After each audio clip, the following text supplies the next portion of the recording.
warahmatullahi wabarakatuh. Sebelumnya, saya akan membacakan panduan peserta acara pada pagi hari ini. Yang pertama, mohon mikrofon dalam keadaan mute atau diam selama berlangsungnya acara. Yang kedua, jika ada pertanyaan yang ingin diajukan, silahkan menuliskan pertanyaan di kolom chat Zoom. Nanti biasanya akan diberikan kesempatan untuk open mic jika diberikan kesempatan oleh moderator dalam sesi diskusi ya Bapak Ibu. Lalu dimohon kepada peserta acara untuk menikmati acara dengan baik dan senang hati, agar seluruh informasi yang diberikan pada pagi hari ini dapat bermanfaat bagi kita semua. Selanjutnya, saya akan membacakan rundown acara kita pada pagi hari ini. Yang pertama akan ada pembukaan oleh MC, sebenarnya biasa dilanjutkan oleh pembukaan oleh Wakil Direktur, namun sekarang kita akan langsung lanjut ke pengantar oleh moderator dan penyampaian materi oleh narasumber yang dilanjutkan oleh diskusi yang akan dipandu oleh moderator, lalu kemudian akan ada penutupan oleh MC yaitu saya sendiri. Jadi langsung saja, Bapak-bapak, Ibu-ibu, saya berikan tanggung jawabnya kepada Bapak Rido Parulian selaku moderator kita pada pagi hari ini untuk memandu acara kita. Kepada Bapak Rido, kami persilahkan. Baik, makasih Mbak Givani. Selamat pagi Bapak Ibu semuanya. Semoga koreksinya sudah ya, saya belum Bapak Ibu. Hari ini kita jam 5 harus mengumpulkan. Assalamualaikum warahmatullahi wabarakatuh. Shalom, Namo Buddhaya, Om Swastiastu, Salam Kebajikan. Selamat pagi Bapak Ibu semuanya. Hari ini Weekly Talk kita udah yang ke-25 Bapak Ibu ya. Lumayan banyak dan menurut saya topiknya juga sangat menarik. Pengelolaan dan peluang investasi surat berharga negara. Dan narasumber kita pada hari ini adalah Pak Singgi. Pak Singgi ini saya sudah kenal secara pribadi dan menurut saya kita mengundang narasumber yang tepat karena saya mengetahui sebelumnya bagaimana analisis dari Pak Singgi ini mendalam ya. Orangnya bersahaja tapi analisisnya mendalam karena kita ada beberapa forum selain hora-hore tetapi juga ada forum-forum ini juga dan saya mengetahui bahwa Pak Singgi ini adalah salah satu rising star yang analisisnya cukup mendalam. Baik, saya kira kita mendapat narasumber yang sangat tepat untuk membahas isu ini. Nah, nanti Pak Singgi dan narasumber ya, mungkin Pak Singgi dan Bu Ratri akan memiliki waktu 45 menit tadi seperti sempat disinggung, lalu ada diskusi, ujungnya kita diharapkan 11.30 sudah bisa menyelesaikan diskusi kita pada hari ini. Begitu Bapak Ibu. Dan sebelum saya serahkan forum kepada Pak Singgi, saya ingin menyampaikan kurikulum vitae singkat data dari Pak Singgi. Pak Singgi Gunarsa, SEMT Dev PhD. Beliau adalah analis keuangan dan fiskal yang saat ini berada di Direktorat Surat Utang Negara DJPPR. Beliau menyelesaikan pendidikannya di Griffith University Australia di Gold Coast. Itu ada lokasi seperti Bali begitu ya Bapak Ibu ya dan sangat menarik. Doctor of Philosophy di Economics dan Econometrics ya. Jadi dari Economics dan Econometrics saja udah bikin gemeter ya Bapak Ibu ya. Sedangkan S2 beliau adalah dari the University of Newcastle mendapatkan gelar Master of Trade and Development. Beliau menyelesaikan S1-nya dari Universitas Pajajaran dengan gelar sarjana ekonomi. Riwayat pekerjaan beliau, karirnya dari DJPPR, di mana sebelumnya adalah Kepala Seksi Analis Keuangan dan Fiskal Direktorat Surat Utang Negara, saat ini juga, yang di mana sebelumnya di kampus Griffith University, beliau juga bekerja sebagai Bloomberg Trading Room Manager. Jadi saya kira untuk membahas isu ini Pak Singgi dan nanti ada juga Bu Ratri mungkin ya sesuai dengan pembagian yang ada adalah orang yang sangat menarik untuk kita dengarkan ulasannya. Untuk itu saya persilakan kepada narasumber kita pada hari ini Pak Singgi. Monggo Pak. Siap, terima kasih. Assalamualaikum warahmatullahi wabarakatuh. Yang terhormat Bu Dia, Mas Rido, Mbak Givani, dan rekan-rekan semua. Terima kasih atas undangannya ya. Sebenarnya saya ini ban serep hari ini ya, karena Pak Direktur sedang mendadak diberi tugas ke Bandung untuk menemani Pak Dirjen dan Ibu Menteri sosialisasi Undang-Undang HPP ya, pajak. Dan beliau mengatakan mendisposisikan begitu ke saya untuk mengisi ya, dan alhamdulillah ya berkat kesempatan ini pula saya ketemu teman-teman lama nih, ada Mas Rido, ada Mas Kris ya, jadi sangat senang gitu untuk berbagi knowledge sharing di forum ini. Mungkin langsung saja nanti saya share screen ya, Bapak Ibu sekalian ya.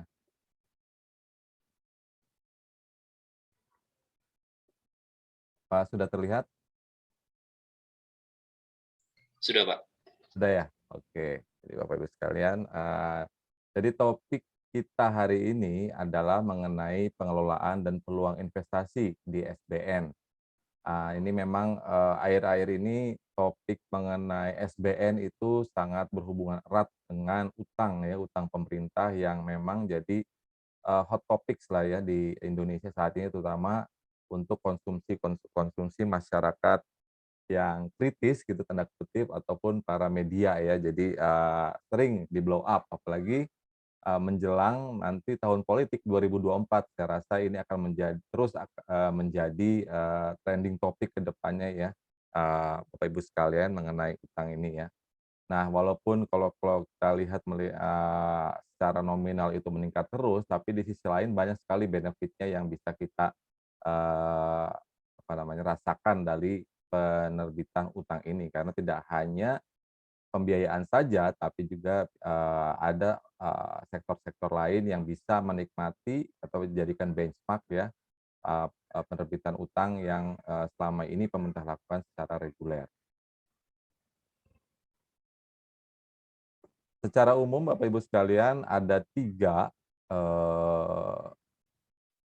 topik utama ya untuk pagi ini yang ingin kita sampaikan, yaitu tentang kebijakan fiskal dan pandemi, lalu ada nanti SBN dan ada SBN retail yang merupakan peluang investasi teman-teman sekalian ya di STAN ya, khususnya di PKN untuk menjajal ya investasi di pasar keuangan. Jangan cuma nabung di bantal kayak Pak Rido gitu ya.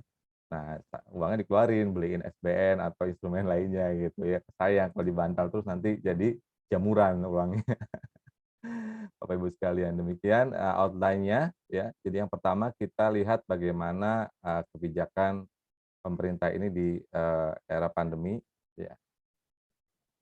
Mengapa harus berutang Bapak Ibu sekalian? Jadi memang unik sekali ya ketika pengalaman kami juga kuliah di Griffith dulu ya di kampus Gold Coast ya, idaman para student waktu itu karena dekat sekali dengan pantai. Jadi kalau misalnya mau stres dimarahin supervisor, kita langsung bisa menggalau di pantai gitu ya untuk menghilangkan stres. Jadi sangat mudah ya. Nah, pada waktu kuliah itu saya ada dibimbing oleh 2 profesor ya, dua-duanya Australian gitu, dan uniknya 2 profesor ini memiliki pandangan yang berbeda ya, terutama terkait utang ya. Yang satu Keynesian ya, kalau Bapak Ibu sekalian ingat waktu kuliah dulu ya, atau baca-baca ya. Yang satu neoklasikal, artinya yang prinsipal supervisor saya kebetulan yang neoklasikal, artinya beliau tidak setuju hutang gitu ya, tidak setuju hutang. Sementara yang lainnya itu profesor dari Itali itu Keynesian, jadi dia nggak apa-apa utang gitu kan.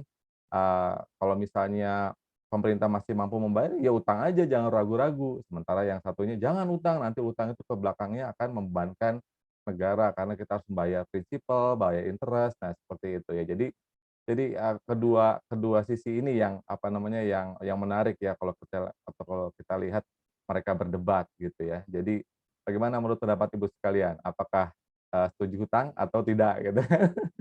Kalau menurut saya sih ya pemerintah itu sebenarnya eee, saya sebenarnya secara pribadi tidak terlalu setuju dengan utang ya, karena memang dampak ke belakangnya karena itu akan bersifat stok gitu, tentu akan menumpuk apabila tidak dikelola dengan baik.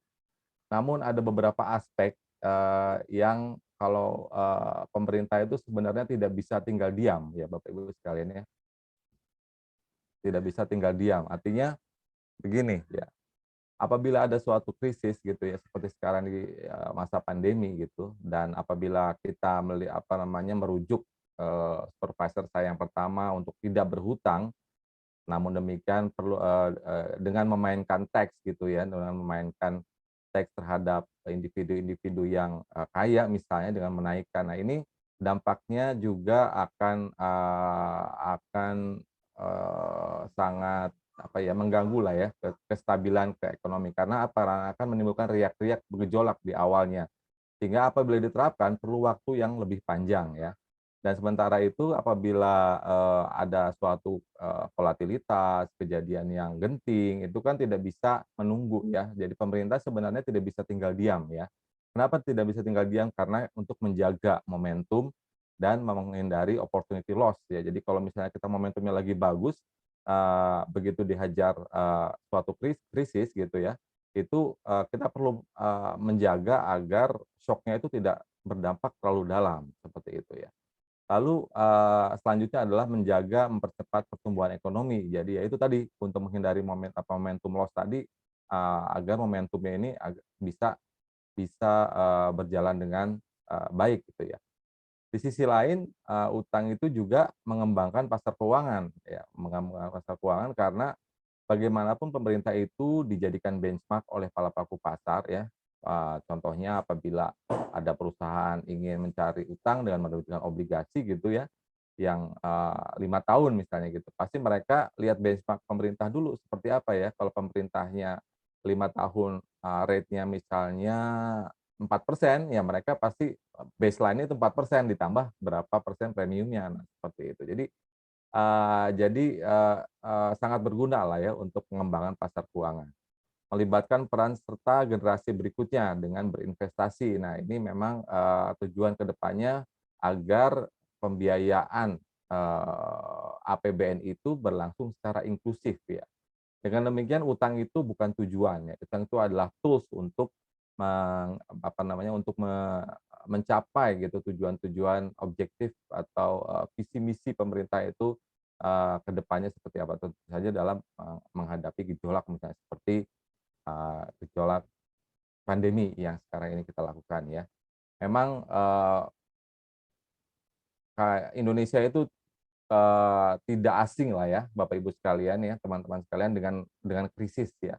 Kita pernah mengalami krisis moneter ya, pada waktu itu saya baru lulus kuliah tuh krisis moneter, itu krisis Asian Financial Crisis ya, itu 98, 99. Lalu ada lagi, 2009 ada, Global Financial Crisis ya, dan sekarang 2021 itu juga ada 2020 itu ada pandemic crisis. Nah, memang antar krisis ini, sangat berbeda karakteristiknya ya, karakteristiknya Bapak Ibu sekalian. Kalau misalnya krisis-krisis yang bersifat finansial, bersifat ekonomi itu, terkadang masih bisa di-contain apabila pemerintah bergerak cepat ya, seperti misalnya, krisis moneter gitu kan tidak berlarut-larut ya, begitu ada, bantuan dan restructuring, reform dan lain-lain, itu dampaknya ke sektoril itu tidak terlalu, berasa ya, berasa cuma dapat, rebound kembali.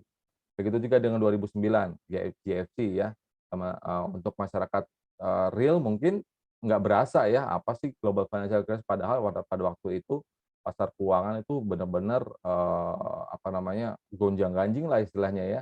Dan memang apabila tidak di-contain itu dampaknya atau berlangsung lama itu dampaknya, akan berakibat ke sektoril karena kalau secara makroekonomi adanya impact ke, impact dari suatu shock itu diperlukan lag ya, baik itu lag-nya, lama 1, 2 tahun misalnya atau 1, 2 bulan itu bisa jadi, tapi pasti ada lag-nya. Apabila lag-nya itu tidak bisa di-contain nanti akan parah, seperti itu. Nah, beda dengan pandemi. Nah, kalau pandemi ini kita memang, krisis yang pertama kami kata saya untuk Indonesia khususnya dan, ini menjadi unprecedented katanya ya, kalau Ibu Menteri selalu bilang unprecedented dan extraordinary kejadiannya ya.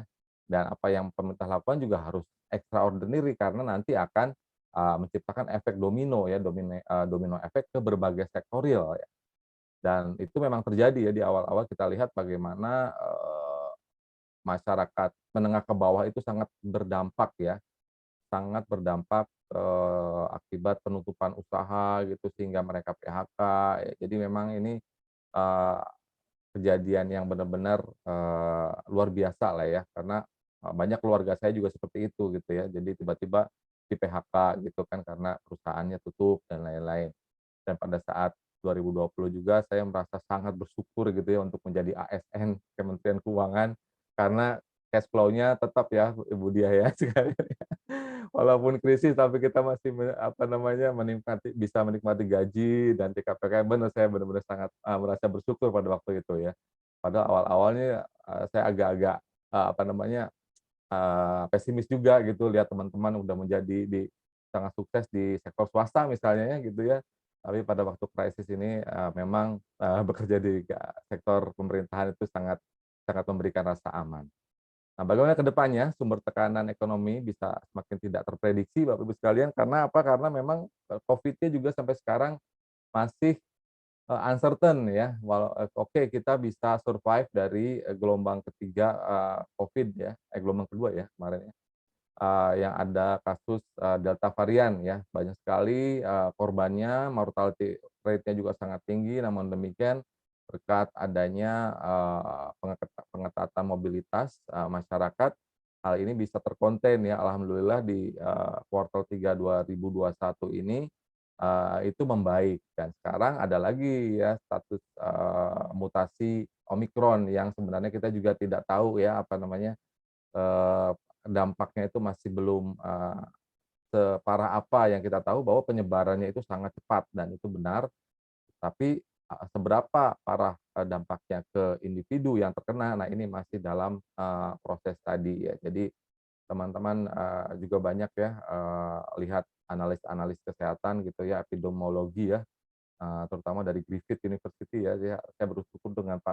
Diki Budiman tuh ya, teman saya di sana yang selalu menggaungkan gitu untuk melaksanakan prokes, vaksinasi, dan sekarang booster gitu untuk menghindari hal-hal tersebut.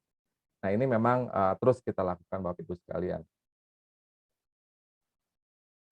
Nah, untuk menghadapi hal tersebut tentu saja kita perlu melakukan, pemerintah ya, perlu melakukan hal-hal yang benar-benar extraordinary. Bagaimana caranya? Kita lihat Bapak Ibu sekalian di sini di timeline yang ada di grafis ini, bagaimana APBN itu benar-benar merespons secara fleksibel ya, kebutuhan-kebutuhan untuk memitigasi dampak negatif dari penyebarnya COVID-19 ya, melalui program PEN ya, program PEN dan lain-lain. Kalau kita lihat Bapak Ibu sekalian dari awalnya APBN 2020 itu di level 1,76% saja defisitnya ya, jadi sangat baik karena itu benar-benar mengarah konsolidasi fiskal pada waktu itu ya, di awal 2020. Di lalanya itu ada COVID ya, pandemi ya, di April dinaikin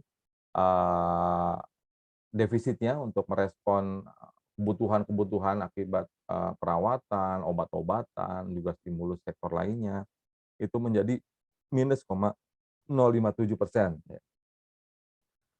Itu pun belum cukup ya, Bapak Ibu sekalian. Ternyata masukan dari berbagai kementerian lembaga dan berbagai sektor juga yang menginginkan adanya stimulus ekonomi ya, sehingga pemerintah juga mendorong lagi melalui Perpres 72 tahun 2020 untuk melebarkan kembali defisitnya menjadi minus 0,634% ya. Dan walaupun akhirnya alhamdulillah itu realisasinya tidak sebesar itu, hanya sebesar minus 0,6,4%, 14% Bapak Ibu sekalian. Dan untuk tahun 2021 itu berkurang menjadi minus 0,57%. Nah, di sini kita lihat dinamika perubahan yang sangat cepat ya, yang juga didukung oleh segenap kerja keras teman-teman Kementerian Keuangan ya, dari sisi pendapatan, pengeluaran, juga pembiayaan untuk meng-adjust segala macam peraturan agar bisa diterapkan ya stimulus-stimulusnya sesuai dengan efektivitasnya, seperti itu Bapak Ibu sekalian. Dan memang kalau kita pikirkan lebih jauh ya, jadi adanya fleksibilitas ini tentu saja akibat dari kebijakan yang dulu-dulu itu Indonesia cenderung prudent ya, cenderung prudent artinya selalu menahan defisit itu di bawah 3% ya, seperti yang awal-awal ini kan minus 0,176% ya. Dengan adanya defisit di bawah 3% tersebut, tentu saja pemerintah Indonesia memiliki ruang fiskal yang cukup ya untuk apabila nanti ada kebutuhan-kebutuhan yang mendesak seperti sekarang ini ya. Jadi memang inilah gunanya fleksibilitas APBN untuk mendukung memitigasi ya, karena sebenarnya apalagi yang bisa menjadi eh, jumpstart ekonomi ya di Indonesia pada waktu itu ya. Semua semua itu tutup semua ya, baik itu dari supply side, dari demand masyarakat lemah, supply juga melemah karena perusahaan tutup, nggak bisa impor bahan baku dan lain-lain. Jadi cuma pemerintah aja nih yang government melalui government expenditure yang bisa menciptakan stimulus ya, yang bisa menciptakan jump start ya, trigger gitu ya. Jadi ini bukan menggerakkan ekonomi secara keseluruhan, tapi perlu trigger agar agar mesin ekonominya tetap jalan seperti itu ya, tidak berhenti total. Kalau berhenti total bahaya nanti kita menghadapi depresi ya. Nah, untuk 2021 ya, seperti yang Bapak Ibu sekalian ketahui ya, di sini fokusnya itu memang ada dari sisi kebijakan pendapatan, belanja negara dan pembiayaan, ini memang berfokus untuk memulihkan ekonomi ya. Pendapatan juga pemerintah tidak segan-segan memberikan insentif pajak secara selektif ya, seperti misalnya PPNBM ya, DTP untuk yang pembelian kendaraan ya, sepertinya Mas Rido udah beli mobil baru dua biji nih untuk karena ada fasilitas PPNBM, begitu juga Pak Kris kayaknya mobilnya udah ganti banyak berkali-kali nih kayaknya ya, karena PPNBM-nya lumayan kan, diskonnya bisa puluhan juta ya, seperti itu. Nah ini terbukti ternyata ya, teman-teman sekalian untuk menciptakan ekonomi yang lebih jalan lagi, karena pada waktu itu memang analisisnya itu dari teman-teman BKF bahwa masyarakat menengah ke bawah itu sangat terkena dampak ya terhadap krisis karena tidak punya pekerjaan, tidak punya uang dan lain-lain, dan diberikan stimulus. Sementara masyarakat tingkat menengah ke atas itu menahan uangnya karena mereka pikir, "Wah, ini lagi pandemi nih, saya harus siap-siap jaga-jaga," gitu ya.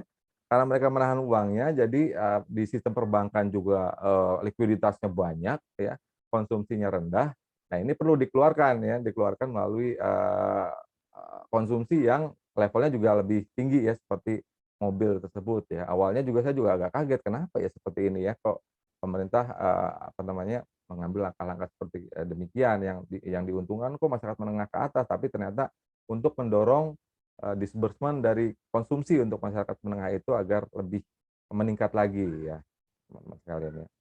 Nah, untuk fokus belanja negara itu tentu saja program kesehatan menjadi fokus utama ya, menjalankan jaring pengaman sosial, memperluas akses permodalan dari UMKM, ya itu memang dilakukan. Sementara strategi pembiayaan, nah kita berusaha untuk mendukung restrukturisasi BUMN yang terkena dampak tentunya ya. Walaupun kita menyediakan dananya untuk restrukturisasi misalnya, namun demikian teman-teman juga pasti harus melihat secara hati-hati ya, apakah BUMN tersebut bisa ditolong atau tidak misalnya ya. Dan terus mendukung kegiatan pendidikan tinggi, penelitian dan kebudayaan. Artinya di sini misalnya disbursement untuk program beasiswa melalui LPDP dan beasiswa lainnya itu tidak dikurangi karena itu memang kebijakannya untuk jangka panjang. Kalau kita lihat dari realisasinya, Bapak Ibu sekalian, ini sangat baik ya, terutama untuk pendapatan negara sebenarnya ya. Pendapatan negara ini kalau kita ikuti rapim-rapim para pimpinan kita ini akhir-akhir ini pendapatannya itu sangat optimis ya. Jadi dari mulai PNBP ya, cukai itu udah 100% ya. Dan bahkan pajak yang sebelumnya susah mencapai 100%, mereka optimis untuk tahun 2021 mencapai targetnya gitu. Ini sangat kita syukuri. Di sisi lain ternyata belanja negara seperti biasa Bapak Ibu sekalian ya, agak seret ya, agak seret. Dan di sini memang sepertinya masih perlu peningkatan ya, peningkatan dari terutama disbursement dari teman-teman kementerian lembaga. Karena kalau di sisi Kementerian Keuangan biasanya sudah menyediakan gitu ya infrastrukturnya dan bahkan birokrasinya juga dipercepat gitu apabila ada kebutuhan-kebutuhan pendanaan itu sangat cepat. Namun demikian biasanya ada halangan-halangan di kementerian lembaga sehingga belanja negaranya lebih rendah dari ekspektasi ya. Di sisi lain kalau untuk pembiayaan relatif on track ya Bapak Ibu sekalian karena kita lelang rutin setiap 2 minggu sekali 2021 bahkan kita punya SKB 3 dengan Bank Indonesia yang berpartisipasi untuk membantu ya negara dalam penyediaan barang-barang khususnya kesehatan melalui injeksi ke penerbitan utang kita ya. Nah, seperti itu. Jadi karena penerimaannya itu on track ya, belanja negara pembiayaan on track tapi belanja negaranya turun, akhirnya kita memiliki kas yang cukup besar ya di tahun 2021 ini. Ini kejadian kembali ya sampai tahun 2020, ternyata silpanya itu masih sangat tinggi ya Bapak Ibu sekalian. Jadi ada dua sisi sebenarnya ya, karena ini akan juga berakibat baik ya ke tahun anggaran berikutnya, tahun anggaran 2002, karena memang silpa tersebut bisa langsung digunakan ya berdasarkan undang-undang APBN yang baru, itu bisa langsung digunakan di roll over dari tahun berikutnya, tidak memerlukan menunggu lagi audit dari BPK ya, audit dari pokoknya internal auditor. Demikian juga tidak menunggu lagi pengesahan dari DPR, jadi bisa langsung digunakan. Ini apa namanya, saya rasa game changer juga peraturannya ya, perubahan peraturannya. Untuk pembiayaan Bapak Ibu sekalian ya, karena kita fokus ke pembiayaan hari ini, kita lihat sebagian besar memang adalah SBN ya. SBN itu baik itu dari yang konvensional maupun yang sukuk. Sementara pinjaman secara neto justru negatif, artinya negatif itu lebih banyak melunasi pemerintah dibandingkan ya netonya sini ya, dibandingkan kita mendapat pinjaman dari luar negeri ya, lebih banyak melunasi seperti itu ya. Jadi proyeksinya memang kita masih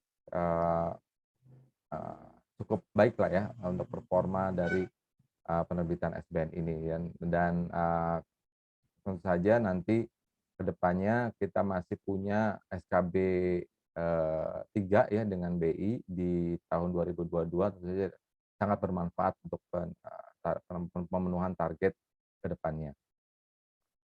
Nah, sekarang bagaimana tahun 2022 Bapak Ibu sekalian? Nah, teman-teman sekalian, dan di sini memang kalau kita lihat di sini pendapatannya 1.800 gitu ya, belanjanya masih 2.700-an, jadi masih ada defisit sekitar 868 triliun ya. Dan ini trennya sih kalau kita amati bersama ini turun ya dari 6,014 ya, terus ke 5,3 di tahun 2021. Sekarang ke 4,9. Ini memang sesuai target dari pemerintah sendiri untuk mendorong ya ke arah 3% nanti di tahun 2023 ya. Namun demikian ya memang effortnya kalau kita amati ya akan cukup besar juga ya Bapak Ibu sekalian ya. Karena untuk misalnya untuk mencapai 3% dengan ceteris paribus angka-angka ini, kita mesti mengurangi defisit sekitar 200-300 triliun. Nah, ini sangat besar ya.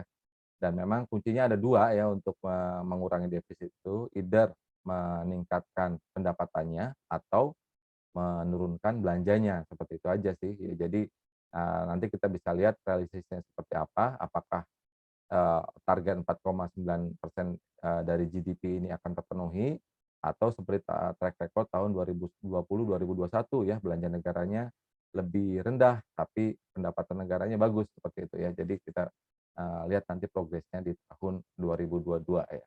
Sementara dari asumsi makro sepertinya sih cukup optimis pemerintah ya, dengan pertumbuhan ekonomi 5,2% ya, inflasinya sekitar 3%, nilai tukar 14.350 ya, tahun 10 tahun 6,8. Ini cukup optimis lah, tapi ya memang pemerintah harus optimis ya ke depannya ya. Jadi banyak juga pelaku-pelaku pasar yang menganggap hal ini terutama untuk pertumbuhan ekonomi masih cukup relevan lah dengan level 5% ini.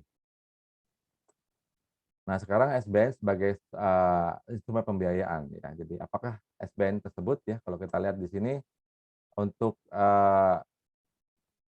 kebijakan pembiayaan itu ya, ini Bapak Ibu sekalian ya, ada strategi umumnya yang jelas, ada risikonya ya. Strategi umumnya seperti ini: optimalisasi pembiayaan non utang, termasuk pemanfaatan SAL ya, ada juga pinjaman program ya, dan penerbitan SBN secara terukur dengan mengoptimalkan seluruh potensi yang tersedia, terutama potensi dalam negeri ya. dan adanya dukungan SKB, ya SKB surat kerjasama bersama Bank Indonesia 1 dan SKB 3 nanti di tahun 2022. Apa resikonya? Ya tentu saja resikonya seperti biasa ada interest rate risk ya, pergerakan suku bunga SBN baik itu SUN maupun Sukuk ya SBSN yield-nya, dan ada currency risk terutama untuk kewajiban-kewajiban atau utang yang berdenominasi selain rupiah gitu Bapak Ibu sekalian.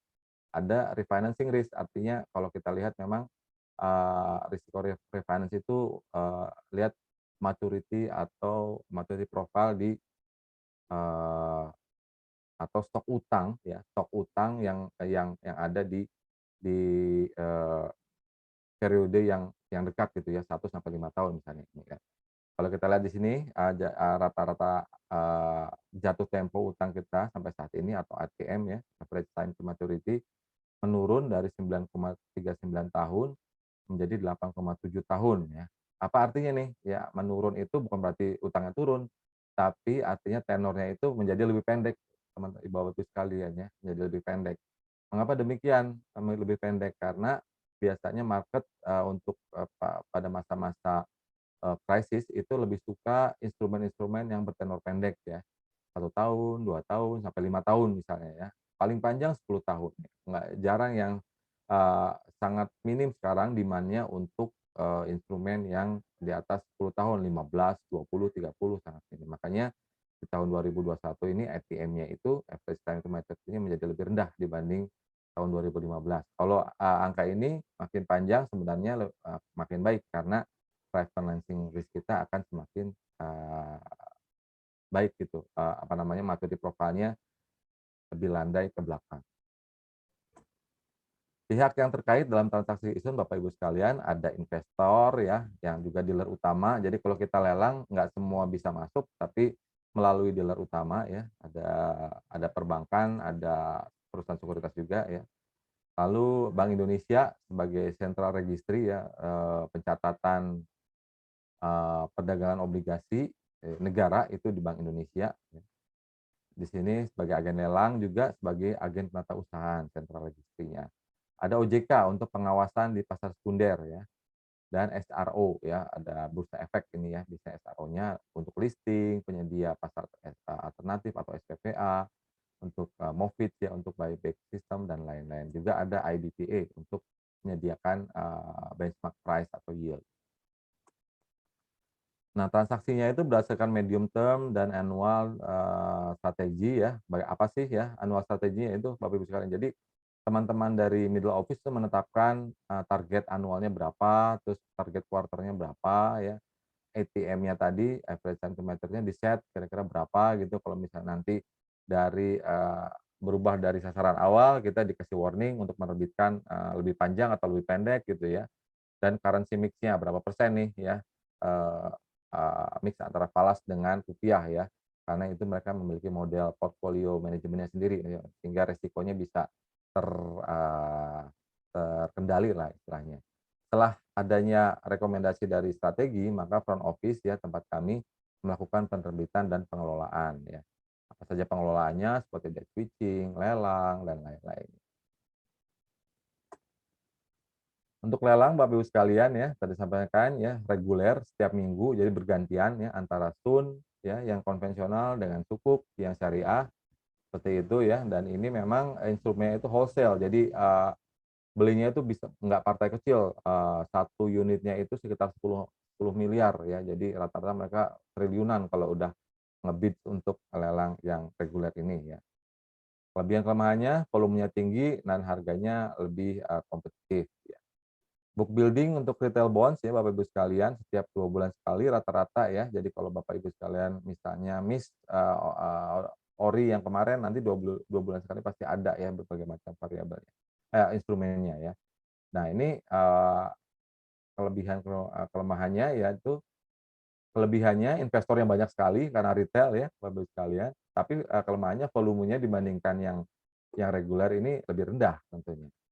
Nah, bagaimana dengan private placement? Nah, ini juga kita lakukan, tapi sangat selektif dan sesuai kebutuhan investor. siapa sih Pak yang biasa melakukannya? Ya yang reguler sih biasanya itu, eee, yang reguler itu biasanya dari LPS ya, LPS atau, eee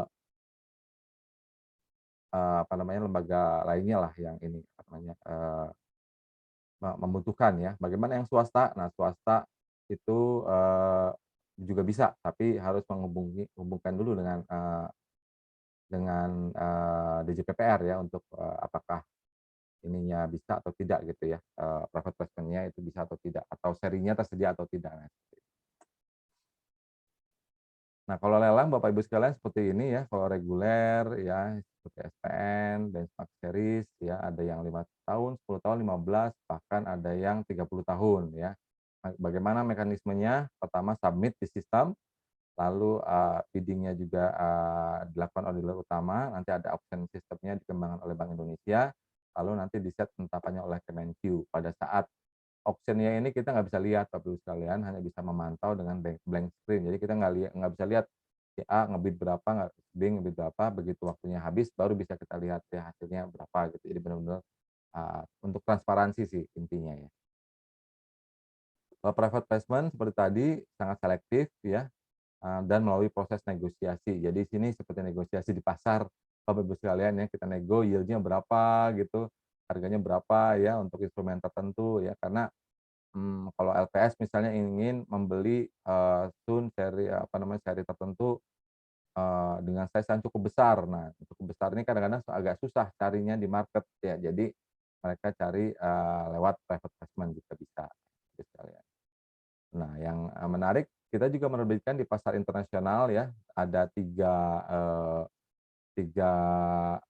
currency saat ini, euro, US dollar, dan Japanese yen ya. Dari sini memang prosesnya itu book building semua ya, dengan memperhatikan, governing law-nya itu dari New York ya, ada juga Japanese yen apabila kita memberikan, samurai ya.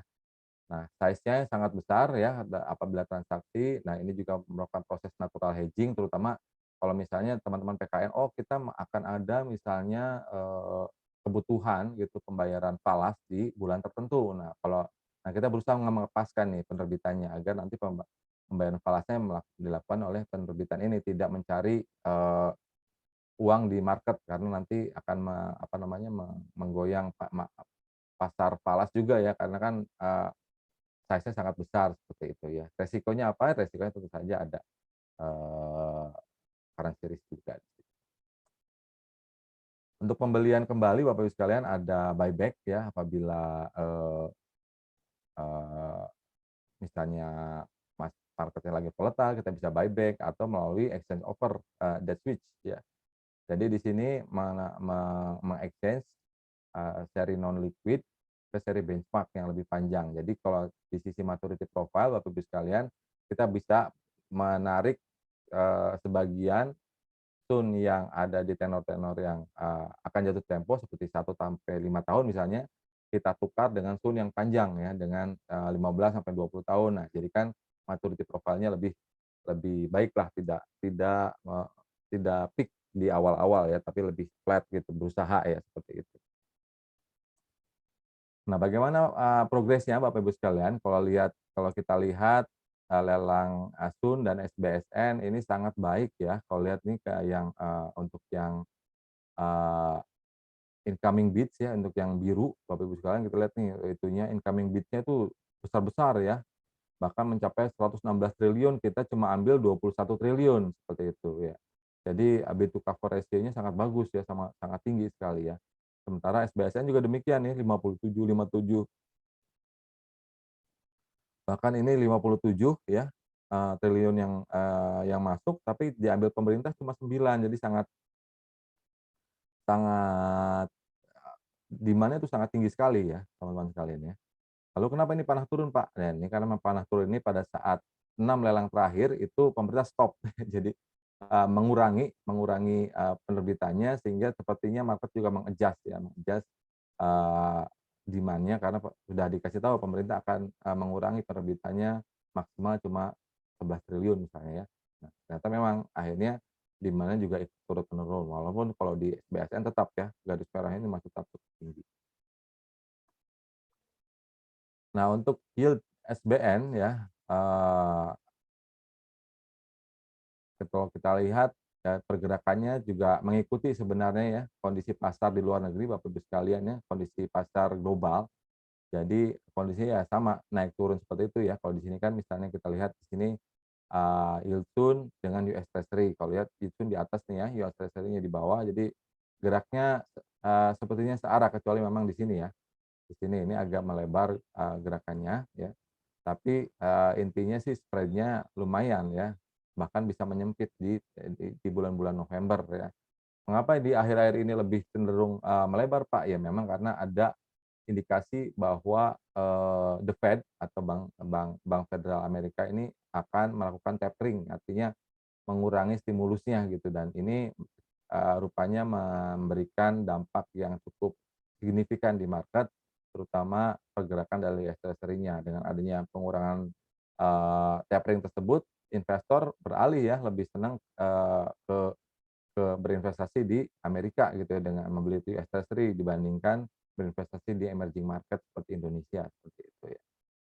Nah, ini walaupun yield-nya itu cenderung menurun, tapi ya itu tadi, kalau secara dibandingkan dengan global, spread-nya itu masih cukup tinggi. Kok bisa turun, Pak, yield-nya gitu ya? Karena itu tadi dukungan dari investor domestik sih sepertinya.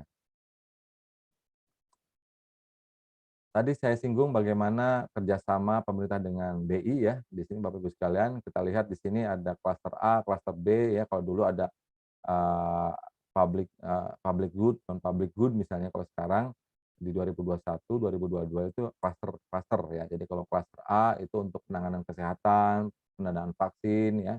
Ini benar-benar bunganya itu ditanggung oleh Bank Indonesia. Jadi kita sangat mendapatkan pinjaman yang murah lah istilahnya ya.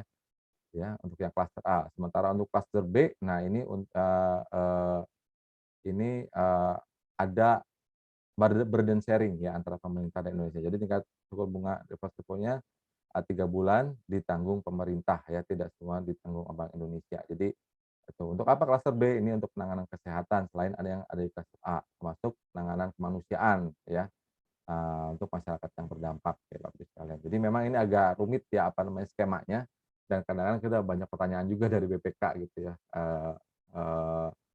mekanisme perhitungannya, tapi bisa kita jelaskan lah karena ini memang kan program yang kolaboratif antara Kementerian Keuangan dan Bank Indonesia dalam rangka mengatasi pandemi. Demand di domestik cukup baik ya, dan perekonomian yang mulai pulih teman-teman sekalian ya. Kalau kita lihat di sini yang mendukung penerbitan SBN di Indonesia ya sampai saat ini adalah 2020-2021 itu adalah pelaku domestik ya. Kalau kita lihat di sini meningkat semua tuh ya, asuransi dana pensiun dia di net positif ya. Lain-lain juga net positif, lain-lain ini lembaga-lembaga lainnya seperti LPS, ya LPDP juga masuk sini gitu ya. Ini positif ya. Individu ini juga sangat mengembirakan kalau Bapak Ibu sekalian lihat, trennya ini cukup membaik ya. Net net net flow-nya, artinya kalau yang positif itu inflow ya. Dan yang negatif adalah non resident saja nih, apa namanya, pelaku asing ya. Jadi pelaku asing ini gimana ya, benci tapi rindu juga gitu ya teman-teman sekalian ya. Jadi waktu dulu, perekonomian masih bagus, situasi normal, itu pelaku asing ya, non residen itu bisa mencapai 30-40% ya. Bahkan Ibu Menteri juga dulu men-challenge gitu ya DJPPR untuk coba deh pelaku asing itu jangan tinggi-tinggi banget gitu ya, karena dikhawatirkan menciptakan volatilitas melalui pergerakannya gitu. Coba deh di level 20% bisa nggak gitu kan. Nah, ini agak susah sebenarnya karena sebenarnya DJPPR itu tidak menganut capital inflow ya, maksudnya capital control, tidak menganut capital control.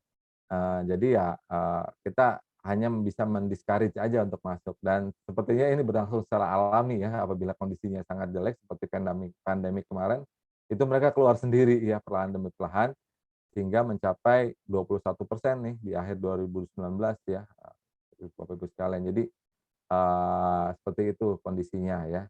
Dan sekarang kita di tengah likuiditas yang sangat besar di pasar keuangan domestik, nah jumlah investor individu ini meningkat pesat ya, meningkat pesat. Nah ini akan coba kita gali untuk menciptakan semacam inklusif ya, pembiayaan yang inklusif melalui penerbitan SBN Retail seperti yang akan kami sampaikan sebentar.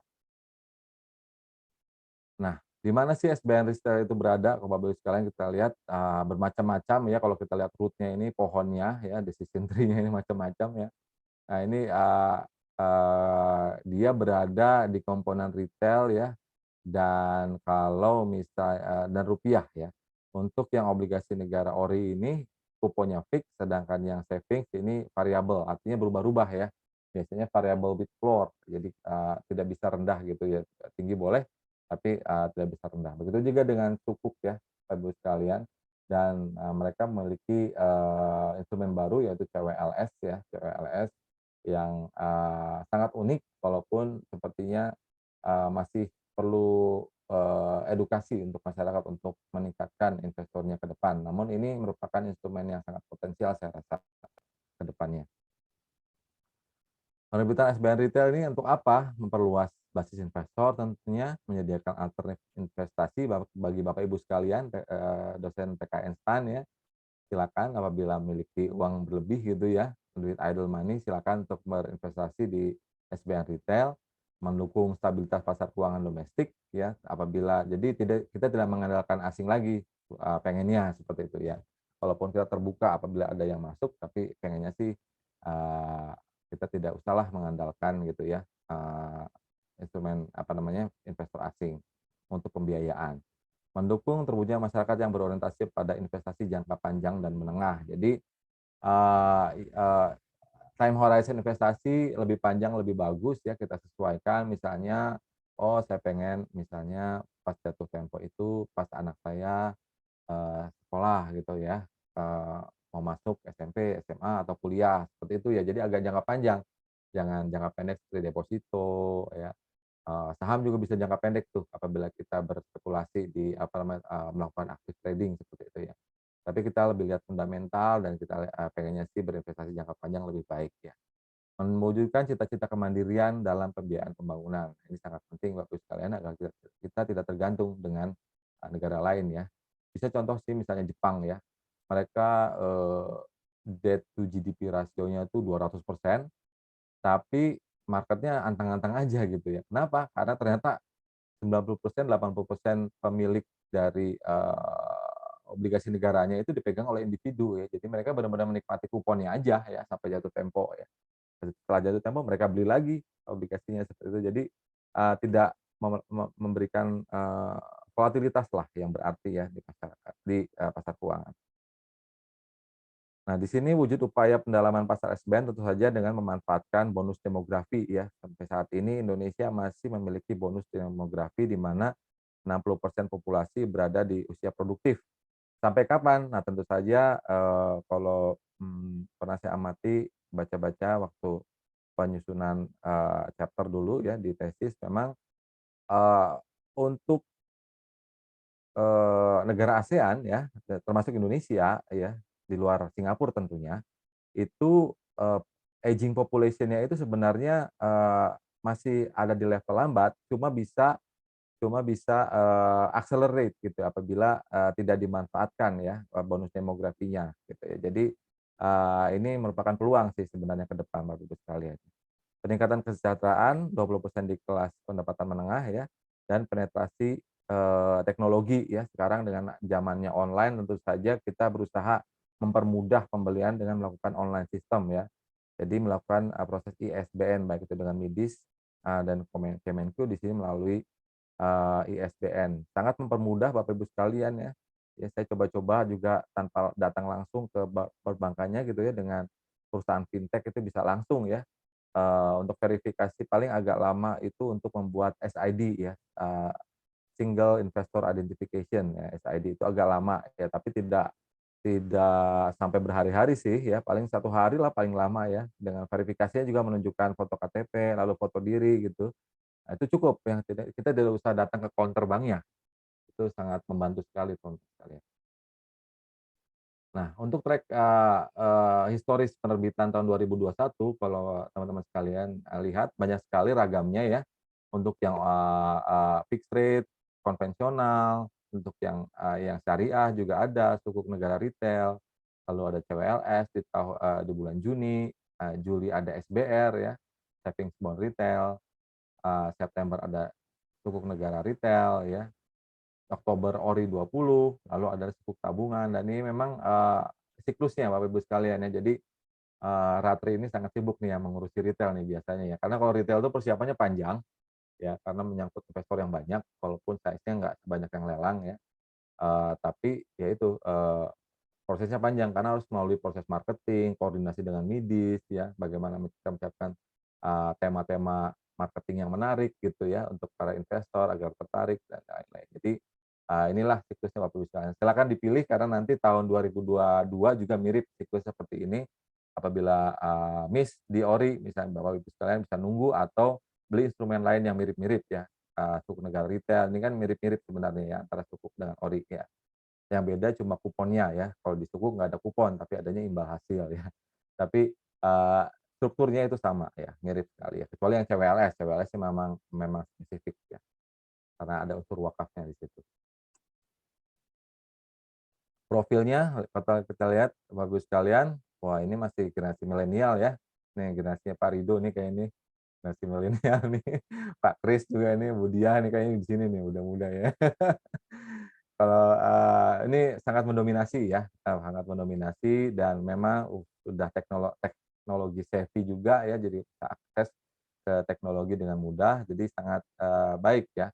Untuk gender, perempuan juga banyak nih ya Bapak Ibu sekalian ya, jadi alhamdulillah nggak cuma buka, aplikasi Tokopedia gitu, Shopee ya, tapi buka juga aplikasi investasi nih ya, ibu-ibu ya dan perempuan nih, untuk mulai berinvestasi ya.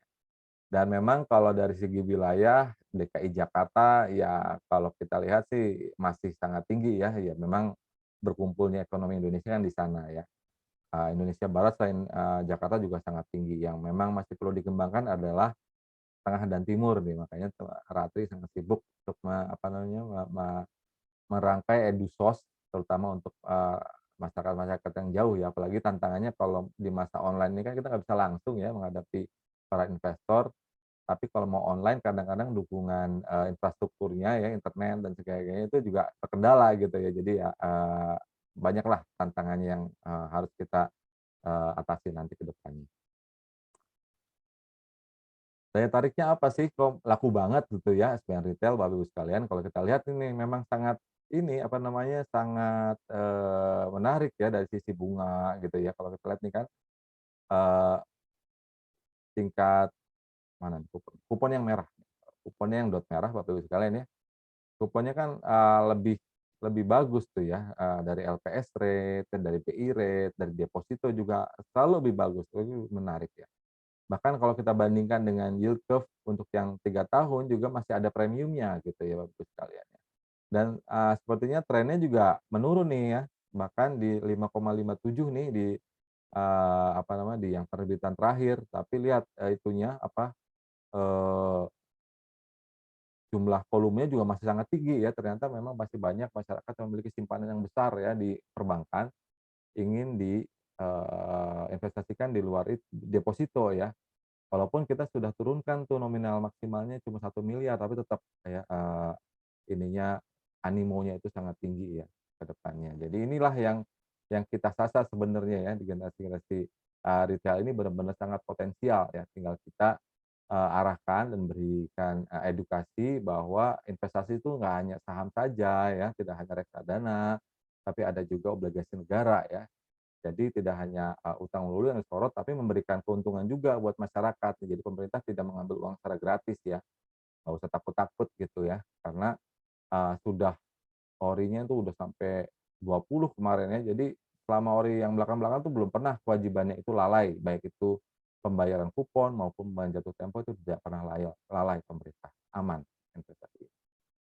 Lalu ada lagi yang daya tarik utama adalah capital gain ya Bapak Ibu sekalian, kalau kalau cara bacanya itu kalau kita lihat ini adalah harga ori Bapak Ibu sekalian ketika beli 100% ya, 100%. Nah, ketika beberapa hari setelah di-launch di pasar sekunder itu harganya bergerak naik ya. Bergerak naik di atas 100% nih, bahkan ada yang untuk ori 16 nih sampai 104 ya. Jadi kalau Bapak Ibu sekalian beli 10 juta gitu ya, jadi 104 kali 10 juta ini ada untung 4% nih ya, di beberapa hari setelah setelah penerbitan nih, gerakannya juga stabil ke depan. Lah Pak, tapi ini kok ada yang turun Pak, yang hijau gitu, naik terus turun. Iya ini turun karena menjelang jatuh tempo. Biasanya kalau, obligasi menjelang jatuh tempo dia akan harganya turun ke level 100 ya, karena pemerintah kan akan membayarnya 100% bukan 104 terakhirnya ya. Nah itu yang, menyebabkan seperti itu. Tapi kalau yang ori terakhir, ori 19, ini udah di 102 ya, jadi udah 2% untuk keuntungannya Bapak sekalian apabila ingin menjual ya. Dan bagaimana, caranya, ingin tahu cara harganya ya, bisa referensi ke media juga ya, misalnya Bisnis Indonesia suka ada tuh atau, eee Investor Daily misalnya ya, dan ada IBPA ini di sini ya. Di sini juga bisa, masih bisa diakses gratis lah, walaupun untuk detailnya harus bayar, tapi untuk harga secara umum masih bisa diakses secara gratis. Nanti tinggal kontak, medisnya ya. Saya mau jual nih orinya, sekarang harganya berapa gitu. Jadi, kalau misalnya menarik bisa dijual, kalau menarik ya simpan aja dulu ya. Jadi ini memang beda dengan bursa ya, harus transaksinya OTC, jadi harus ada kesepakatan dulu antara penjual dan pembeli ya. Kalau kalau saham kan langsung tuh harganya tercantum di sistem ya, jadi tinggal kalau mau beli tinggal klik gitu kan, tawar, bid nanti kalau nggak, kalau bisa, kalau dapat ya oke gitu kan, kalau ini enggak, kalau OTC harus ada, proses kesepakatan dulu. Pak Singgi ini Ya, menarik, mungkin bisa di-wrap up Pak, karena memang kita sedikit overtime sehingga siap siap. teman-teman nanti ada waktu untuk diskusi Pak. Oke, terima kasih. Ini udah, sedikit lagi kok ya. Ini Baik. adalah daya tariknya ya, insentifnya, terutama pajaknya juga turun Bapak Ibu sekalian ya, dari 15% ke 10%. Ini juga menjadi faktor daya tarik ya, dan penurunan maksimum pemesanan yang tadi saya sampaikan ya. Jadi sebelumnya, beli 3M, sekarang, pemerintah menentukan pada tahun ori 20 ya, menentukan maksimum pemesanan dari 3M menjadi 1 M ya. Pada penerbitan retail sebelumnya itu, tetap ya, jadi Bapak Ibu sekalian sangat menarik di sini ya, jumlah investornya juga sangat tinggi ya. Pada penerbitan ST bulan November kemarin, maksimum pemesanan per investor juga kembali diturunkan menjadi 2 miliar ya Bapak Ibu sekalian. 1 miliar ya, 92 miliar. Demikian mungkin, presentasi dari kami ya, silakan, saya kembalikan ke Mas Rido untuk sesi selanjutnya Q&A. Baik, terima kasih Pak Singgi atas paparannya sangat menarik. Baik Bapak Ibu, ini saatnya Bapak Ibu yang penasaran dan ingin bertanya lebih lanjut, monggo bisa raise hand jika ingin bertanya atau mau bertanya via chat juga boleh. Silakan Bapak Ibu. Ada? Mungkin masih meramu kata ya, untuk mengisi peluangan. Saya mau bertanya nih ke Pak Singgi. Tadi menarik yang waktu ada tantangan dari Bu Menteri yang menyampaikan bahwa proporsi asing dalam memiliki ini kita sangat tinggi, ada 40%, walaupun kondisi di pandemi jadi turun ya 21%. Nah di situ sampaikan alasannya adalah supaya volatilitasnya tidak terganggu, artinya ada bahaya di volatilitas.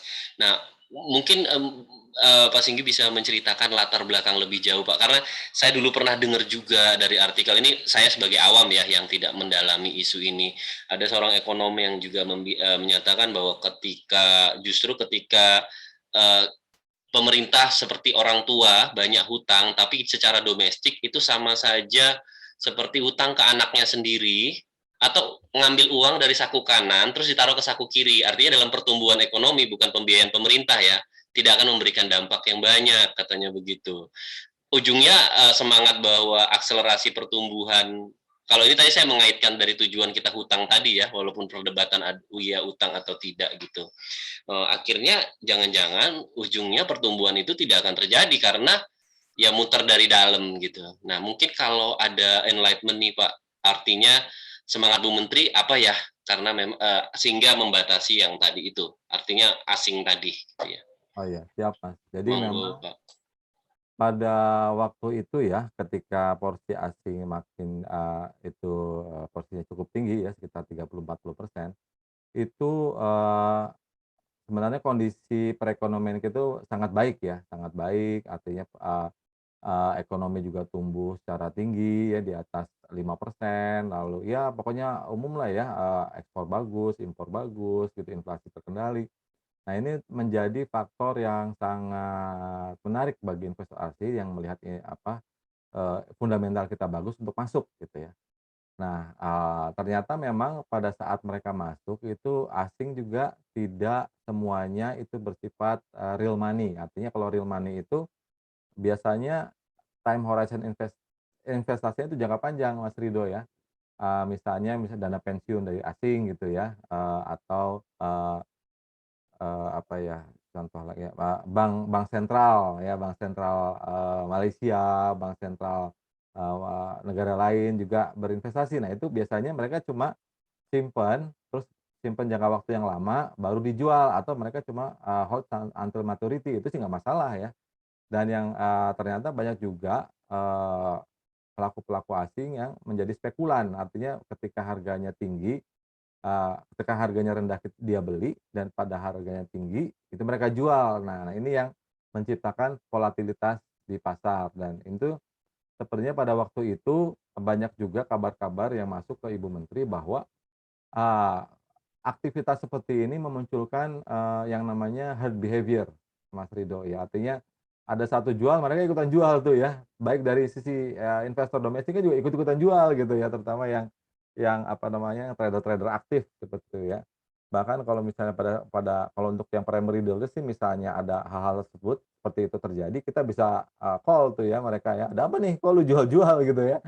Kalau yang lain kan enggak, karena pelaku pasar kan banyak sekali. Nah, ini yang ditakutkan seperti itu dan memang ada beberapa kejadian nggak ada apa-apa, baru ada pergerakan, market sedikit di global, kok tiba-tiba yield-nya naik drastis, ternyata ada pelaku jual gitu di Singapura misalnya ya. Nah, ini yang tidak diinginkan sebenarnya ya, kalau misalnya levelnya rendah, ini tidak bisa biasanya menggerakkan pasar ya, pelaku-pelaku demikian ya, apalagi kalau yang megang itu investor domestik semua, ini nggak akan tuh, biasanya solid mereka ya kan, mereka cuma menikmati kuponnya saja kan, tidak ada, kecuali memang ada berita-berita yang sangat gawat secara fundamental baru mereka panik ya. Itu kalau, luar negeri sih karena untuk mereka profit oriented ya, terutama untuk yang hedge fund seperti itu, ya itu yang dikhawatirkan ya. Dan, akhirnya diberikanlah semacam challenge seperti itu, walaupun memang kalau dari sisi pemerintah nggak mungkin menetapkan capital control ya. India sih bisa tuh seperti itu ya, India. Bahwa, kepemilikan asing nggak boleh level berapa persen gitu. Kalau kita nggak ya, bebas aja sih sebenarnya. Yang kita ciptakan adalah either menciptakan kondisi yang, kurang, encouraging gitu untuk asing atau mengajak investor domestik untuk lebih meningkatkan portfolionya di SBN kita melalui berbagai macam, kemudahan dan fasilitas privilege lah seperti itu, ya. Dan ini memang agak susah juga ya karena, pada waktu itu ya, agak tidak dimungkinkan ya. Dan sekarang kita lihat levelnya sudah sangat rendah dan dampaknya juga tidak terlalu signifikan ke Sun karena itu tadi faktor domestik yang sangat dominan terutama perbankan. Kok bisa Pak perbankan bisa jadi faktor yang sangat dominan untuk pembelian apa namanya, demand di pasar Sun? Karena mereka memiliki likuiditas yang sangat tinggi, Mas Rido ya. Kenapa sangat tinggi? Itu tadi, masih banyak, middle up ya society itu masih menahan konsumsinya, jadi mereka, menyimpan uangnya aja di perbankan ya, mereka berkonsumsi secara hati-hati karena pandemi ke depan kan masih uncertain juga ya. Nah, seperti itu. Dan, di sisi lain kredit, loan ya, loan juga masih, sangat rendah ya untuk pipeline-nya. Jadi, mereka mengapa sangat rendah? Pertama, karena perusahaannya juga masih belum recover dari pandemi, jadi mereka masih survival mode istilahnya ya, belum ada ekspansi bisnis gitu. Yang kedua, dari perbankannya juga sangat berhati-hati karena itu tadi masih bernuansa pandemi krisis, jadi benar-benar sangat selektif untuk agar non performing loan-nya itu tidak meningkat ya, karena itu kan akan berisiko untuk menimbulkan kerugian. Seperti itu Mas. Jadi ya alhamdulillah sih sampai sekarang dominasi domestik itu masih cukup tinggi dan Bank Indonesia juga sangat suportif ya dengan penerbitan SBN kita. Demikian Mas Ridho.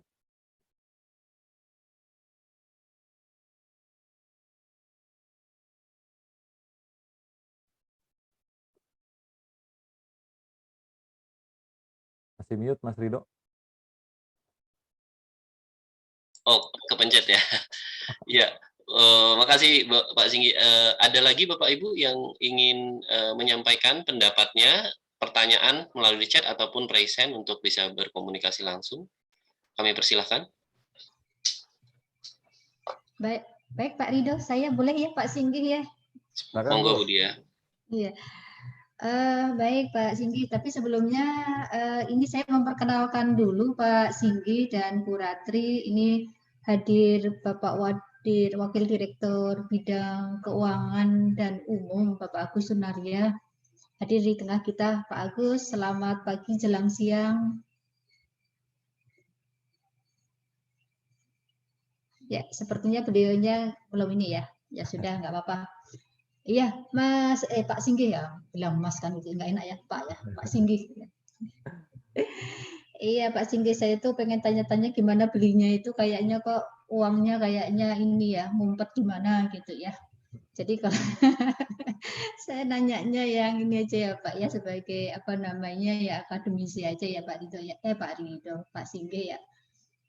Tadi tuh saya tertarik ya Pak, apa namanya Pak Singgi dari paparan Pak Singgi itu yang terkait dengan apa ya di sini ya naiknya atau cukup semangat ya di sini nanti ya dari investor dalam negeri untuk membeli baik SBN, baik Sun kan gitu ya. Tadi kita lihat ya beberapa ya portofolio pembiayaan dalam negeri ya Pak Singgi ya.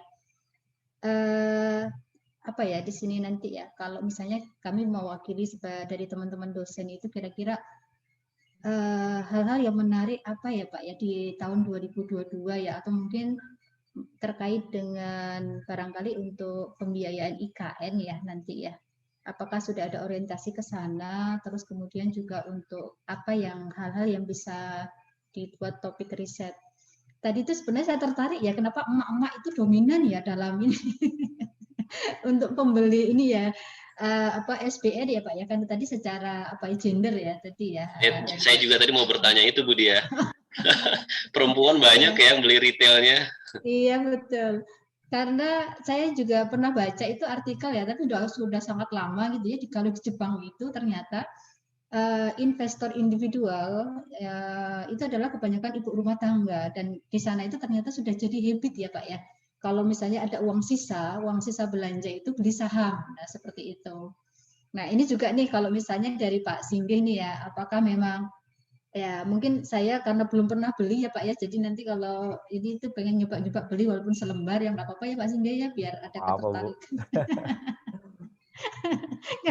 Nanti kalau ini disangoni sama Pak Ridho kayaknya, oh sama Pak Wadir KU kayaknya nanti ya Pak ya kan gitu ya bisa ya paling tidak kalau kita punya apa ya kalau kita punya satu lembar itu kan kita punya interest dan selalu mengikuti perkembangan dari apa yang nanti disampaikan Bu Ratri atau Pak Singge kan gitu ya.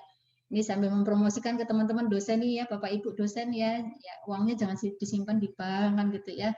Ikut berpartisipasi dalam pembangunan ya Pak Singge ya. Betul Bu.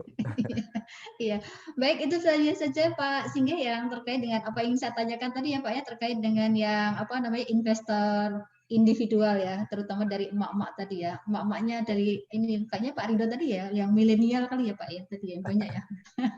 Iya, kita aja Pak Ridho, Pak Singgih, Pak Sun. Kayaknya kalau mama nih Bu Ratri nih yang jauh nih. Tapi yang pertama ya Bu ya mengenai IKN ya, ibu kota negara yang baru kita nih ya, memang pada saat ini sih masih dalam pembahasan, cuma memang kalau dari sisi pembiayaan itu untuk spesifik pembiayaan IKN melalui penerbitan SUN ya, yang konvensional itu masih belum memungkinkan sepertinya ya Bu ya, kalau sekarang ya. Jadi, ini bisa jadi topik riset nih Bu ya, Bu Diah ya, bagaimana IKN itu, pembiayaan IKN ya di luar untuk tidak membebani negara misalnya ya, alternatif apa yang bisa tersedia itu jadi riset menarik sih. Karena untuk SUN sendiri penerbitannya itu belum bersifat tematik ya, artinya tidak seperti sukuk yang sudah ya, jadi mereka bisa tuh Bu membiayai projek, kayak beberapa projek juga sudah mereka biayai dari rumah sakit ya, terus ada juga bendungan, bahkan rel kereta double track gitu di Jawa Tengah itu bisa dibiayai oleh sukuk. Tapi kalau SUN ini belum bisa ya, belum bisa. Yang bisa itu hanya, kalau penerbitan SUN, jadi kalau kita nerbitin puluhan triliun gitu Bu, pada waktu lelang itu duitnya nggak disimpan saya Bu, langsung disetorkan ke kas negara. Jadi cuma lewat tok gitu, cuma angkanya doang ya. Jadi menarik sih memang ya. Jadi kalau, saya pengalaman, di beberapa dirjen Bu, dirjen anggaran waktu dulu ya, perbendaharaan, lalu, Dirjen Perimbangan Keuangan saya juga pernah dan sekarang di DJPPR. Jadi waktu meningkat terus tuh Bu, nanganin proyek miliaran ya, lalu di DJPK puluhan miliar gitu kan, di DJPPR triliunan Bu. Tapi triliunannya masuk doang, cuma lihat angkanya doang, seperti itu. Jadi memang, untuk IKN sepertinya masih dipelajari nih Bu, apa namanya, oleh pimpinan juga seperti apa ya. Apakah nanti ada, aturan baru yang memperbolehkan SUN gitu ya, untuk membiayai IKN, cuma kalau saya pribadi sih lebih baik mencari instrumen yang membebani negara lah, yang tidak membebani ya Bu ya. Karena, gimana ya, kalau saya belajar dulu waktu kuliah, dengan supervisor saya itu, oke, negara, boleh berhutang, tapi harus ingat fiscal rule-nya gitu ya, ada fiscal rules. Apa fiscal rules-nya itu? Jadi utang itu bisa, digunakan untuk membiayai kegiatan yang benar-benar menghasilkan ya, mempunyai benefit gitu ya. Ya jadi, jadi lebih baik sih dari stream cash-nya itu bisa membayar kewajibannya, kewajiban, eee, bunga maupun kewajiban pokoknya nanti gitu. Jadi akhirnya budgetnya itu secara utuh sih tidak terganggu. Nah itu pengennya kan seperti itu. Tapi itu sih kejadian sangat ideal ya, tapi minimal kita bisa ke arah sana lah, itu yang lebih baik gitu ya. Jadi, mudah-mudahan sih nanti ada alternatif yang, baik untuk membiayai ke arah IKN tersebut. Dan yang kedua mengenai, ibu-ibu ini ya, yang berminat di retail, mungkin itu tadi Bu ya, belanjanya juga berlebih gitu ya, dan melihat, apalagi sekarang Bu Ratri sangat berpromosi bahwa, oh sekarang, SBN Retail itu bisa diakses nih dari aplikasi gitu ya, dari berbagai aplikasi, perbankan maupun fintech gitu. Jadi mereka akhirnya coba-coba, "Oh iya saya punya aplikasi BCA ya, coba deh cari ada nggak, beli Sun," gitu kan, ada, beli ori, ya dia beli Bu. Jadi Bu dia juga jangan khawatir, Bu, cuma Rp1.000.000 Bu, nominalnya gitu, jadi paling rendah ya. Tapi kalau saya pribadi sih jangan sampai 1.000.000 Bu, nanti habis sama biaya administrasi. Kuponnya habis sama biaya administrasi perbankannya ya, sayang ya. Ya 5.000.000 gitu dapat, 2, 3 juta lebih bagus lah, jadi nanti ada selisihnya dari biaya administrasi perbankannya. Nah, kenapa demikian untuk ibu-ibu, Ibu Ratri ada yang bisa menambahkan nggak Bu Ratri? Boleh Pak Singgi. Ya. Jadi mungkin ini Bu Diah, kalau dari pengamatan kami ya Bu ya, mungkin karakteristiknya juga Bu, kalau, Sun Retail atau SBN Retail itu kan memang kita memberikan return-nya yang bisa dibilang aman dan fix ya Bu ya. Walaupun SBR yang dia floating rate, tapi kan dia ada batas bawahnya. Jadi memang sudah bisa dikatakan fix lah, kalau dibandingkan dengan saham atau yang lain yang lebih ekstrim gitu. Ini lebih cocok untuk karakter wanita Bu, yang kita yang nggak suka yang lebih, bikin jantungan gitu. Jadi makanya untuk ibu-ibu, apalagi ibu rumah tangga ini memang lebih cocok. Jadi emang kalau dari segi, kita lihat dari sisi profesi, ini untuk, yang nomor 1 memang pegawai swasta, nomor 2 wira swasta, tapi ibu rumah tangga itu selalu yang nomor 3, yang paling banyak membeli SBN Retail. Dan makanya untuk gender itu, wanita yang selalu paling banyak dibandingkan pria yang membeli SBN Retail. Makanya Bapak-Bapak juga jangan kalah sih, memang untuk diversifikasi tetap perlu untuk yang aman-aman seperti ini ya Pak Rido. Kira-kira itu Pak Singgi. Siap, begitu Bu Dia. Iya, Monggo dipesan nanti iya yang Mbak baik Ratri. Pak Singgi, Bu Ratri, terima kasih. Ayo ibu-ibu, bapak-bapak, ayo beli. Tapi tadi saya nangkep ini ya Pak Rido ya, satu lagi ya. Saya nangkep fintech ya Pak ya, salah satunya kuncinya ya Bu Ratri ya, sebagai salah satu media untuk ini ya, menyasar investor retail ya, kalau nggak salah ya. Iya betul, fintech itu yang di kita ada yang sebenarnya dia nature-nya peer-to-peer lending, Bu. Ada juga yang fintech penjual reksadana. Tapi dia juga bisa jual SBN retail. Gitu. Jadi memang ada beberapa fintech yang bantu kita. Begitu. Ya, ya baik Bu Ratri, Ya. terima kasih. Ya Pak Rido, maaf Ya. saya kembalikan Pak Rido lagi. Ya, ini ada satu pertanyaan menarik lagi Pak Singgi sekaligus menutup diskusi kita pada hari ini. Ada dari Pak Kuat Selamat di chat. Beliau bertanya, Pak Singgi dengan semakin besarnya jumlah utang kita, bagaimana kemampuan pemerintah dalam membayar utang-utang tersebut? Ini asumsi saya pertanyaannya pragmatis ya Pak, maksudnya mau bertanya dalam konteks saat ini tampaknya dari Pak Kuat. Monggo Pak Singgi. Terima kasih Pak Kuat. Memang ini yang menjadi topik ya, Bapak Ibu sekalian. Itu utang pemerintah udah level berapa sekarang? 6.000 triliunan ya.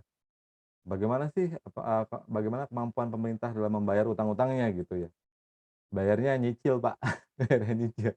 Ibarat kita ambil KPR 500 juta gitu ya, kita kan nggak langsung bayar 500 juta gitu pada jatuh apa namanya langsung gitu ya untuk melunasinya, tapi kita nyicil ya separuh-separuh. Nah, berapa besar cicilannya? Nah, ini ada teman-teman dari middle office atau divisi strategi yang menghitungnya. Jadi mereka akan menghitung risiko-risikonya Pak. Jadi misalnya pada tahun depan berapa yang harus dibayarkan ya, berapa bunga yang harus dibayarkan, itu mereka hitung semua ya. Nanti kita lihat misalnya sudah menyentuh lampu merah, kuning, atau masih hijau, itu mereka juga sampaikan ya. Dan memang kuncinya sih karena utang itu stok ya Pak ya, jadi kan menumpuk terus ya selama nggak lunas-lunas gitu kan, menumpuk terus. Karena kan bagaimanapun hal ini memang harus dilakukan ya untuk yang karena pandemi ini sebenarnya. Kalau nggak pandemi sih defisit kita juga masih sangat rendah ya. Karena pemerintah kan nggak bisa tinggal diam aja begitu saja ya karena ada pandemi, jadi terpaksa yang bisa dilakukan ya terpaksa berutang ya untuk memenuhi pembiayaan.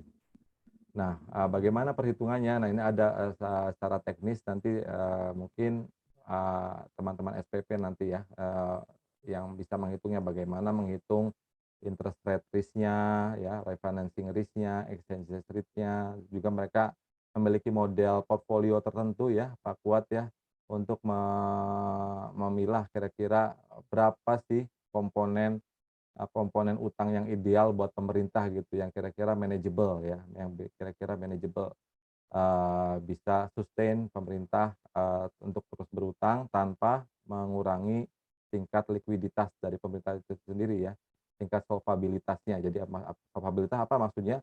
Apabila ada kewajiban atau kebutuhan, pemerintah tidak kesulitan untuk membayarnya. Nah, seperti itu. Ada perhitungan-perhitungannya dan sampai saat ini memang indikator utamanya ya itu tadi ya, misalnya debt to GDP ratio atau debt to service ratio.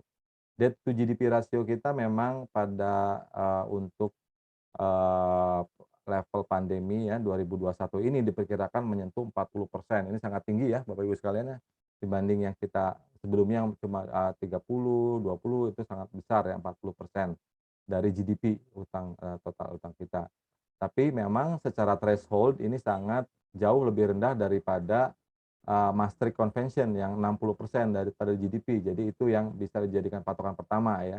Namun demikian untuk apabila kita teliti lebih detail ya, terutama untuk dari sisi debt sustainability-nya, itu debt to service ratio-nya ya, artinya kemampuan untuk membayar kewajibannya itu yang juga harus diteliti dan ini memang meningkat juga cukup signifikan ke depan. Apalagi kalau yang tadi saya sampaikan ATM pemerintah itu ini karena kita ngobrol secara akademis ya Bu ya, jadi agak agak nggak positif terus gitu, harus ada ada ininya lah, hal-hal yang objektifnya.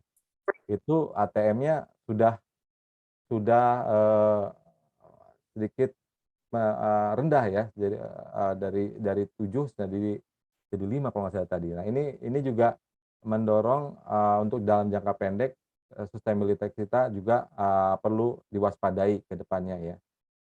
Bagaimana caranya? Ya caranya yaitu dengan pertama misalnya dengan mengurangi stok utangnya ya, bisa itu juga atau dengan meningkatkan revenue-nya ya, revenue pemerintah kita ya, dan alhamdulillah untuk revenue untuk tahun 2021 ini seperti saya sampaikan tadi cukup optimis teman-teman dari pajak ya, bahkan bea cukai dan PNBP itu sudah 100%.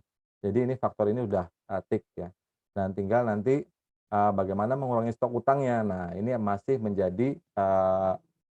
menjadi ujian ke depannya ya, walaupun secara strategi Ibu Menteri selalu sampai sekarang belum merubah arah strateginya untuk mengurangi defisit di bawah 3% tahun 2023 ya.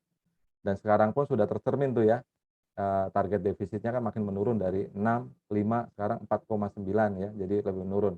Nanti realisasi 2002 bisa jadi lebih rendah lagi, misalnya 4,3 bisa jadi ya, apabila kondisinya sama, revenue-nya naik, tapi belanjanya masih rendah. Nah, itu juga bisa menjadi faktor utama ya, konsolidasi fiskalnya ke depan. Ya memang sih banyak para ekonom yang meragukan ya, bahwa mencapai 3% di tahun 2023 itu sangat sangat optimis lah gitu ya. Bagaimana pemerintah bisa meng-cut gitu utang defisit sekitar itu, artinya kan dengan asumsi ya, dengan asumsi revenue-nya tidak nambah, pemerintah harus meng-cut belanjanya secara signifikan gitu untuk mencapai 3% kan.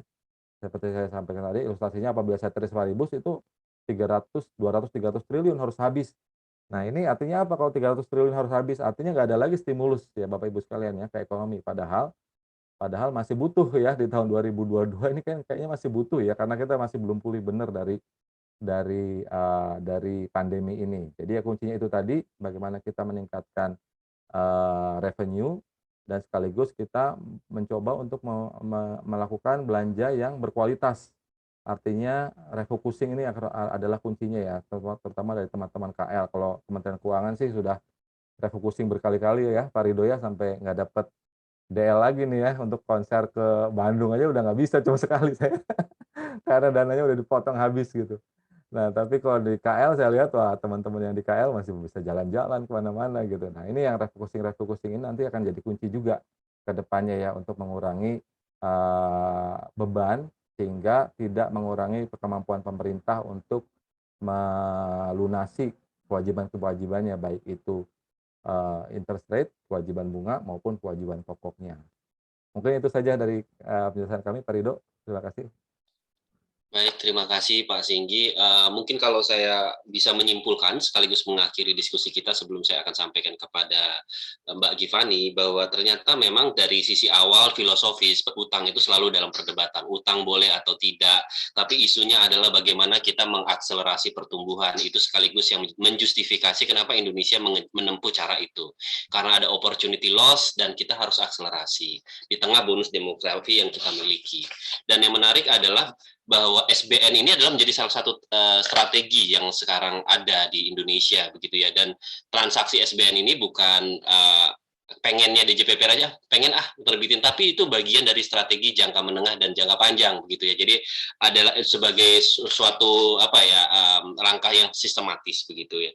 Dan yang menarik dari sisi di luar pemerintah, SBN kita tuh demand-nya sangat tinggi, baik oleh asing dan juga retail domestik kita, khususnya retail, dan tadi yang sampaikan Budi ya, perempuan-perempuan di Indonesia. Dan ini jadi sangat menarik bahwa ternyata sangat digandrung ya, itu sekaligus menggambarkan kondisi bahwa Indonesia itu masih memiliki kepercayaan ya di tengah pasar begitu ya.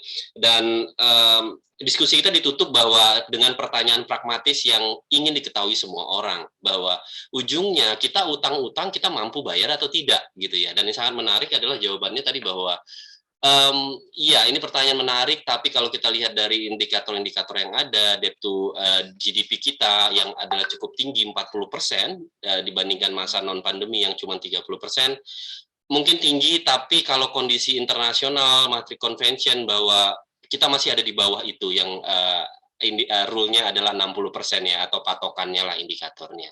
Tapi isunya bukan hanya di debt to GDP rasionya, tapi debt to service ratio. Nah, ini yang menjadi PR kita untuk dijaga bersama, begitu ya. Jadi pertanyaan Pak Kuat juga sangat valid dan PR-nya adalah bagaimana menjaga ini. Tadi tips-tipsnya sudah disampaikan, revenue-nya berusaha ditingkatkan dan tampaknya ini pendapatan pajak optimis begitu ya. Dari sisi belanja, quality spending yang menjadi fokusnya melalui kebijakan refocusing anggaran, dan tentunya upaya berikutnya adalah kontrol utang, walaupun tampaknya belum menjadi opsi pada saat ini ya. Tapi inti dari semua ini adalah kondisi Indonesia masih on the track dan pembiayaan kita juga masih dalam kondisi yang manageable. Saya kira itu yang bisa poin-poin yang bisa kita bawa pulang dari pemahaman awam saya, tentu saja Bapak Ibu ya. Untuk selanjutnya saya kembalikan ke Mbak Givani. Terima kasih kepada Pak Singgi dan Bu Ratri. Monggo Mbak Givani. Baik, terima kasih banyak Pak Rido. Saya ucapkan terima kasih banyak-banyak kepada Pak Singgi, kepada Bu Ratri, Pak Rido selaku moderator, Bapak dan Ibu dosen yang telah berkontribusi aktif dalam diskusi kita pada siang hari ini. Kebetulan karena sudah di penghujung acara, sudah jam 11.33 juga, saya akan menutup acara kita pada siang hari ini, karena tadi saya bukanya pakai pantun, saya pasti bakal nutup pakai pantun juga. Sungguh cantik si burung cendrawasih, saling menyayang dan berkasih. Cukup sudah sampai di sini, sekian dan terima kasih. Wabillahi taufiq wal hidayah. Wassalamualaikum warahmatullahi wabarakatuh. Waalaikumsalam Terima warahmatullahi kasih Bu Dia. Pak Singgi sami-sami, Terima kasih banyak, terima Bapak, kasih Ibu. Bu Ratri, Pak Terima Rido, kasih. Terima kasih. Ibu Fani, Bapak Ibu Singgi, semuanya. Bagi Fani. Salam aja ke Bu Evi, Bu Dia. Oh, Inji, Bapak, nanti saya sampaikan, insya Ya, Allah. terima kasih. Izin live Iya, ya. Izin live. baik. Terima kasih Bapak Ibu, izin saya end meeting untuk kita semua. Terima kasih atas kehadirannya. Terima Terima kasih.